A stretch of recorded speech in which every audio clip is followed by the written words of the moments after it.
Voilà, bonjour frères et sœurs, j'espère que vous allez bien. Voilà, petite exhortation, voilà, exhortation matinale. Daniel 1, verset 8. Daniel mit dans son cœur de ne pas se souiller par les mets délicats du roi et par le vin de ses festins. C'est pourquoi il supplia le chef des eunuques afin qu'il ne l'obligeât pas à se souiller. Voilà. On va s'arrêter là, même si ce passage est très très long. Après, on explique que justement Daniel a trouvé grâce, justement, et parce qu'il avait décidé de ne pas se souiller. Mais s'il y a un mot qui nous intéresse particulièrement, il dit « Daniel mit dans son cœur de ne pas se souiller par les mets délicats ». Vous savez, beaucoup de chrétiens, pour cette année 2024, se sont dit « Je prends des bonnes résolutions ».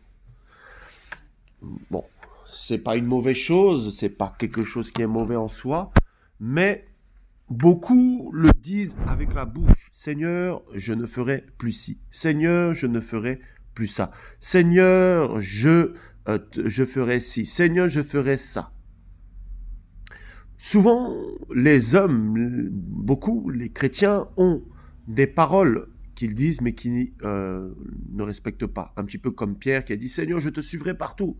Mais dès que l'épreuve est arrivée, alors il n'y avait plus de Pierre. Dès que l'épreuve est arrivée, Pierre s'est chauffé près du feu. Donc, beaucoup ont décidé cette année 2024 de prendre des résolutions, de dire « Seigneur, je ferai plus ci », mais ils n'ont pas résolu réellement dans leur cœur de le faire.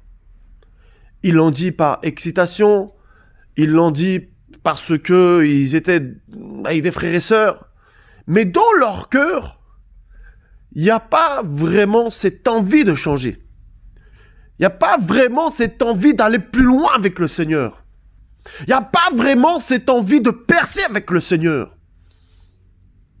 Il y a simplement des paroles.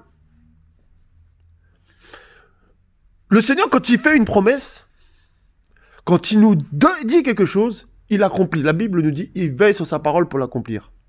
Mais nous, les hommes, nous sommes infidèles. Les hommes sont infidèles. Heureusement, le Seigneur reste fidèle.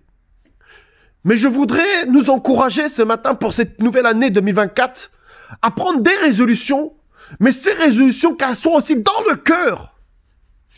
Qu'elles ne soient pas juste des résolutions juste avec la bouche ou juste comme une sorte d'habitude en se disant « Voilà la nouvelle année, je vais prendre une résolution, j'arrête de fumer. » Non.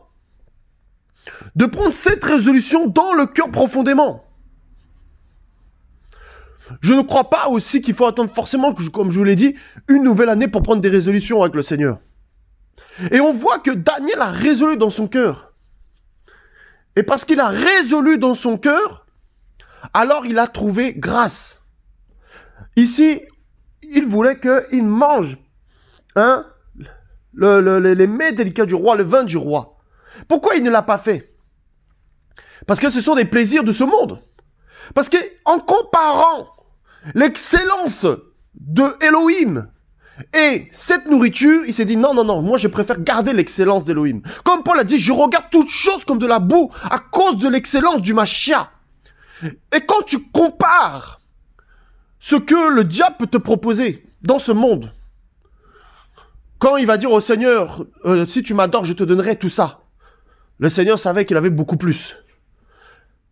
Quand tu compares la présence du Seigneur avec les choses de ce monde, tu te dis non, tout est vanité. Et tu regardes toutes choses comme de la boue. Comme la chose la plus souillée. Nous ne voulons pas du vin de ce monde, nous voulons le vin de Yeshua. Nous ne voulons pas la viande de ce monde, nous voulons la nourriture, la bonne parole. Vous voyez? Donc, si tu es encore attaché aux choses de ce monde, c'est que tu n'as pas goûté encore la véritable saveur des choses du Seigneur. Alléluia. Sa présence glorieuse, magnifique. C'est que tu n'as pas encore la possibilité de comparer les deux. Parce que crois-moi, frère et sœur, quand tu commences à goûter à la présence du Seigneur, quand tu commences à goûter à la puissance du Saint-Esprit, tu feras tout pour ne plus t'en séparer. Tu feras tout pour te garder. Tu feras tout pour garder ce feu. Tu auras peur que ce feu s'éteigne. Et dès qu'il y aura quelque chose qui s'approchera de toi pour vouloir éteindre ce feu, alors l'esprit, tel une lanterne, te dira, attention, il y a quelque chose qui veut éteindre l'esprit en toi. C'est pour ça qu'il dit dans la parole, n'attristez pas le Saint-Esprit. Voyez? Je vous assure, on ne peut rien faire sans le Seigneur. Si tu veux marcher cette année 2024 sans le Seigneur, tout ce que tu vas faire sera caduque. Mais quand tu remets tes projets entre les mains du Seigneur, le Seigneur te précède. Le Seigneur fait des choses qui vont te surprendre, qui vont te choquer. Mais tu dois comprendre que tu ne peux pas manger à la table du Seigneur et à la table des démons.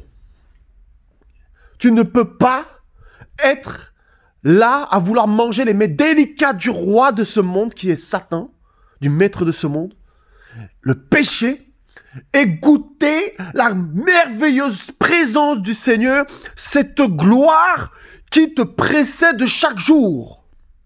Tu ne peux pas. Ce n'est pas possible. La Bible nous dit, elle est claire, il n'y a aucun lien entre la lumière et les ténèbres. Voyez? Non, non, non, non, non, non. Quand tu vois le roi, quand tu vois le maître, tu ne peux que l'aimer chaque jour. Tu ne peux que l'adorer.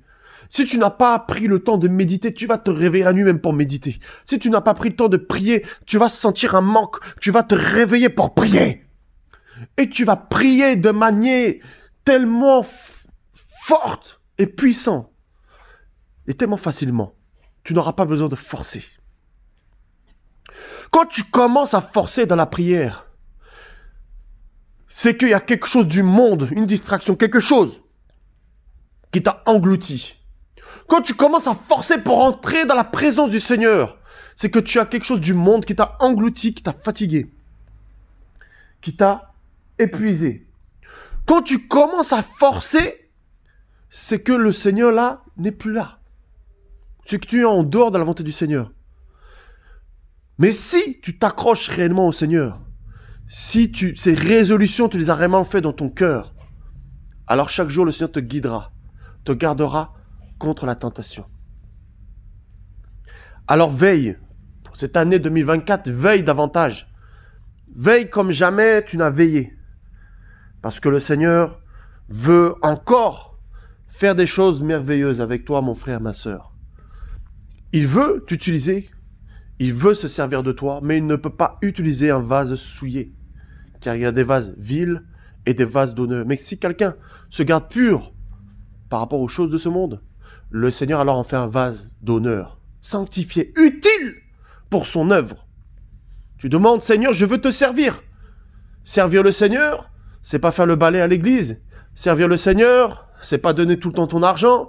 Servir le Seigneur, c'est pas aller à l'église, dans le bâtiment. Servir le Seigneur, c'est être aux pieds comme Marie à ses pieds. Et c'est là où tu commences à le servir, à être utile. Et tu vas être étonné. Alors pour avoir la gloire du Seigneur sur sa vie, c'est pas simplement dire Seigneur, je veux voir ta gloire. Le Seigneur est prêt à te visiter. Le Seigneur est prêt à te démontrer sa gloire dans ta vie, à te visiter puissamment. Mais il faut que tu lui laisses accès à la porte de ton cœur. Alors cesse de faire des promesses au Seigneur. Et s'il y a des choses que tu n'arrives pas à abandonner, demande au Seigneur de t'aider. Arrête de faire des promesses que tu sais que tu ne tiendras pas. Mais dis au Seigneur, aide-moi à tenir mes promesses. Aide-moi à changer. Aide-moi, Seigneur, à changer, à être une nouvelle personne. Je veux être un instrument entre tes mains. Alléluia. Soyez bénis, soyez fortifiés, soyez encouragés. Et que si le feu est éteint dans ta vie, si tu avais éteint le Saint-Esprit, que le Seigneur rallume ça maintenant. Que le Saint-Esprit soit rallumé dans ta vie, que le feu du Saint-Esprit soit rallumé dans ta vie, que le zèle, le premier amour soit rallumé dans ta vie. Au nom puissant de Yeshua, que l'onction du Saint-Esprit vienne sur toi. Au nom de Yeshua, et te restaure complètement. Au nom de Yeshua, toi qui t'es éloigné du Seigneur, toi qui n'arrives pas à tenir tes promesses. Au nom de Yeshua. Et que le Seigneur t'accompagne et te fortifie, te guérisse, te console. Amen.